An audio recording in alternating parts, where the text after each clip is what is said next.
Hello everyone, आप सभी का स्वागत है हमारी आज की क्लास में।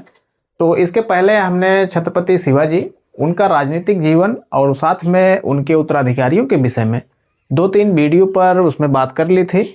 तो यदि आपने नहीं देखा है तो जाकर के उसको देख सकते हैं। तो आज हम बात कर रहे हैं छत्रपति शिवाजी की अष्टप्रधान व्यवस्था। तो उनकी अष्टप्रधान व्यवस्था उनके शासन का आधार स्तंभ थी। तो इन्हीं के माध्यम से उनका केंद्रीय प्रशासन चलता था। तो यह अष्टप्रधान व्यवस्था से बहुत क्वेश्चन हमेशा पूछे जाते हैं। तो सबसे पहले हम देखेंगे कि अष्टप्रधान व्यवस्था है क्या और उन अष्टप्रधान में कौन कौन से विभाग शामिल थे और उनके कार्य क्या थे। तो यही सब के विषय में। तो सबसे पहले अष्टप्रधान की बात करें तो अष्टप्रधान से मतलब है कि 8 केंद्रीय मंत्रियों का समूह जो शिवाजी को उनके प्रशासनिक कार्यों में सहायता करता था। तो यह अष्टप्रधान है। अष्टप्रधान 8 केंद्रीय मंत्रियों का समूह,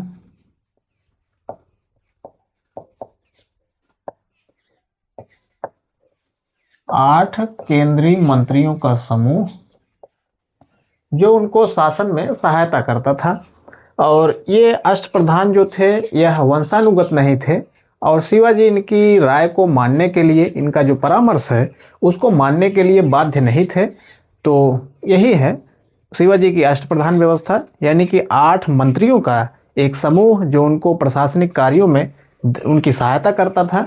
तो ये 8 मंत्रियों का समूह है और ये 8 मंत्री जो थे ये वंशानुगत नहीं थे, वंशानुगत नहीं थे, पहली बात। और दूसरी कि शिवाजी उनकी राय को मानने के लिए बाध्य नहीं थे।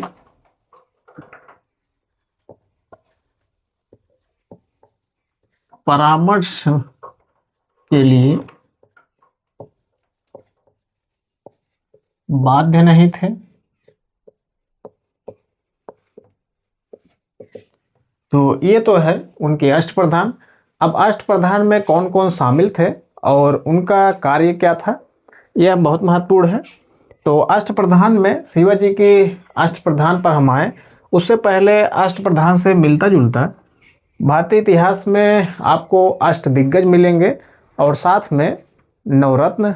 तो अष्टदिग्गज जो हैं वह विजयनगर के तुलु वंश के राजा कृष्णदेव राय के दरबार में 8 कवियों का जो एक समूह था वह अष्टदिग्गज कहलाता है। और जबकि शिवाजी के शासन में 8 मंत्रियों का समूह ये अष्टप्रधान है। तो वो यह भी जानते रहें कि जो अष्टदिग्गज है, अष्टदिग्गज अष्टदिग्गज थे कृष्णदेव राय के समय।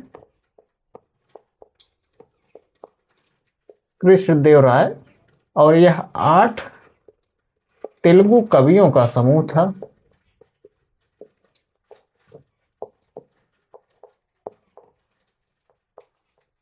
तेलुगु कवियों का समूह। तो यह है अष्टदिग्गज और यह शिवाजी की अष्टप्रधान है। तो अब आते हैं हम अष्टदिग्गज में सबसे महत्वपूर्ण जो पद था वह पेशवा था। इन अष्टदिग्गज में सबसे पहला जो था वह पेशवा था।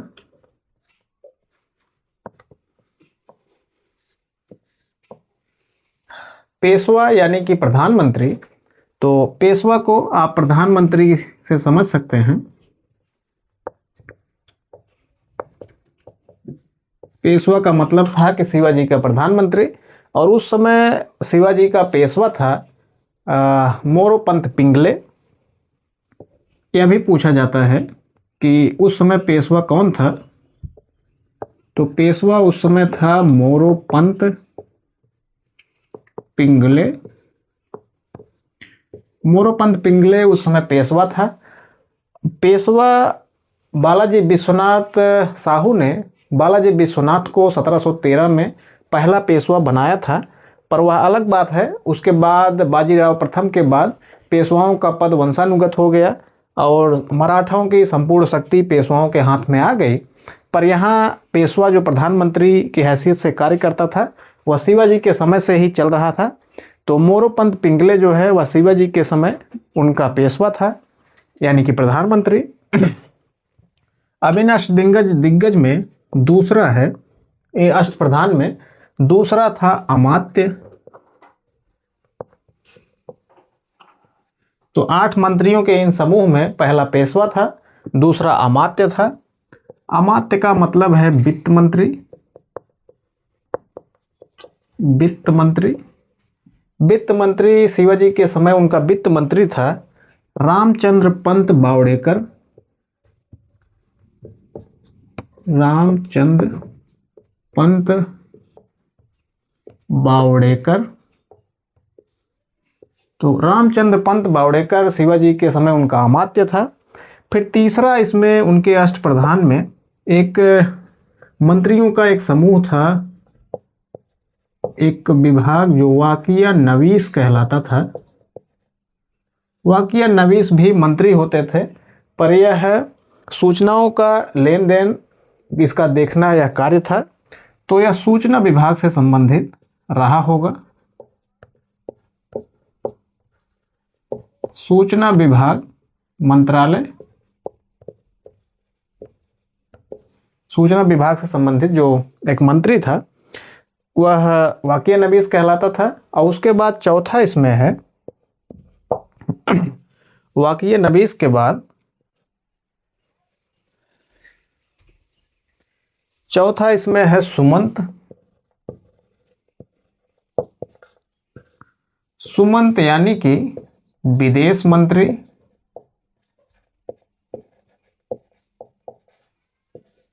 सुमंत यानी कि विदेश मंत्री था। और विदेश मंत्री के बाद पांचवा, तो शिवाजी की अष्टप्रधान में पांचवा था सचिव। सचिव को सुरुनवीस भी कहा गया है, सुरुनवीस। और यह पत्राचार विभाग से संबंधित था, पत्राचार विभाग। फिर छठवां है इनके अष्टप्रधान में, छठवां है इनका सेनापति।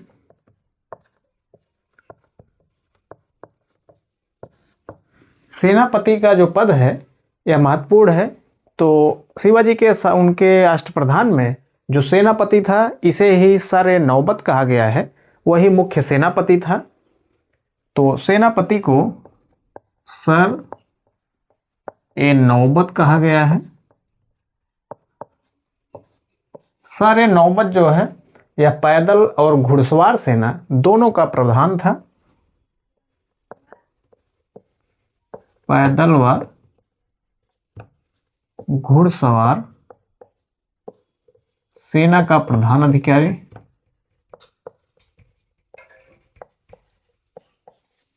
तो सेनापति जो सर नौबत कहलाता था उनके अष्टप्रधान में एक था। फिर सातवां है पंडित राव।